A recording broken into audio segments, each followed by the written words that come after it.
The iPhone 17e is Apple's most affordable new iPhone, but this year it's also a noticeably better value than the previous iPhone 16e. You're getting double the starting storage, the same A19 chip as the iPhone 17, and finally, MagSafe support, something the previous model surprisingly lacked. And the best part?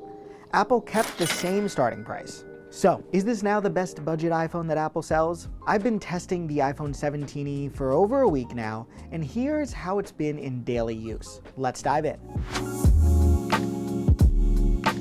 At first glance, the iPhone 17e looks almost identical to the previous generation, and honestly, that's not a bad thing. It still feels like a modern iPhone, built with an aluminum frame and glass back, with Apple's durable ceramic shield too protecting the display on the front. The phone feels solid, balanced, and comfortably sized for one-handed use.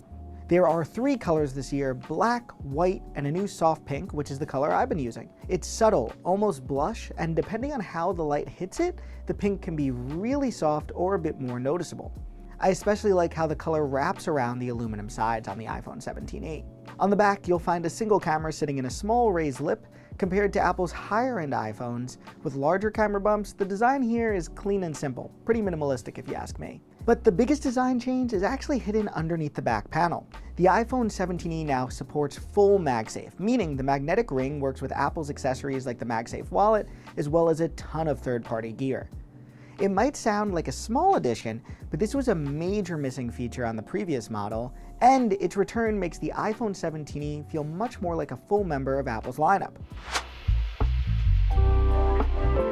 The display is also familiar, but still pretty good. The iPhone 17e features a 6.1-inch Super Retina XDR OLED display, and like most Apple panels, it looks excellent. Text is crisp, colors are vibrant, and HDR videos really pop. Whether you're watching YouTube, scrolling photos, or just browsing the web, everything looks sharp and natural. Brightness is also strong enough to stay readable outdoors even under direct sunlight. There are 2 limitations here: the refresh rate and the notch. The display here still runs at 60 Hz rather than the smoother 120 Hz ProMotion found on Apple's more expensive models, and rather than a dynamic island that intelligently adapts, there is a notch centered at the top, which ages this a bit. However, if you're upgrading from an older iPhone or an SE, you probably won't notice it. But if you used a higher refresh rate before, scrolling here won't feel quite as fluid.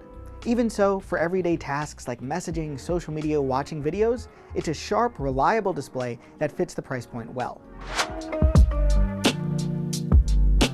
On the back, the iPhone 17e features a single 48-megapixel Fusion camera.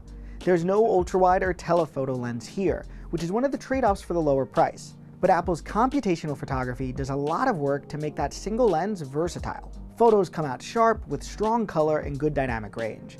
Apple's Fusion processing combines high resolution and standard images to preserve detail while keeping the photo looking natural.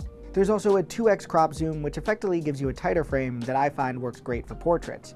One thing Apple has improved is portrait mode with a single lens, which now does a better job detecting subjects and separating them from the background. In my testing, portraits came out sharp with realistic depth and natural skin tones. Better yet, you can add the depth effect after you take the photo. Under the hood, the iPhone 17e runs Apple's A19 chip. That's the same processor used in the standard iPhone 17, just with one less GPU core. Even so, performance here is excellent. Apps open instantaneously, multitasking is smooth, and even heavier tasks like gaming or video editing don't slow the phone down. More importantly, the A19 chip should give the phone plenty of longevity, meaning it should stay fast and supported with updates for years. Battery life is solid, though it hasn't really improved compared to the previous model, the iPhone 16e. In my testing, the iPhone 17e comfortably lasted a full workday with typical use. Think messaging, browsing, taking photos, watching some video, and scrolling social media. Charging happens through USB-C, and with MagSafe now on board, it's also much easier to top up with a wireless charger or a magnetic battery pack. Software-wise, the phone ships with iOS 26, which brings Apple's latest design changes and features. The new liquid glass interface looks sleek with translucent layers and fluid animations across the system. And while Apple Intelligence is still evolving, the features that are already here, things like smarter notifications and cleanup in photos, run smoothly on the A19 chip. So, should you buy the iPhone 17e? Well, if you want the most affordable way into Apple's modern iPhone lineup, this is easily the best option. You're getting the fast A19 chip, double the starting storage at 256 gigs, a capable 48 megapixel camera, and now MagSafe support, all without paying the price of the standard iPhone 17. You do give up a few things though, like multiple camera lenses, a high refresh rate display, and an always-on screen. Even so, for most people those trade-offs won't matter much day to day. It really just performs well.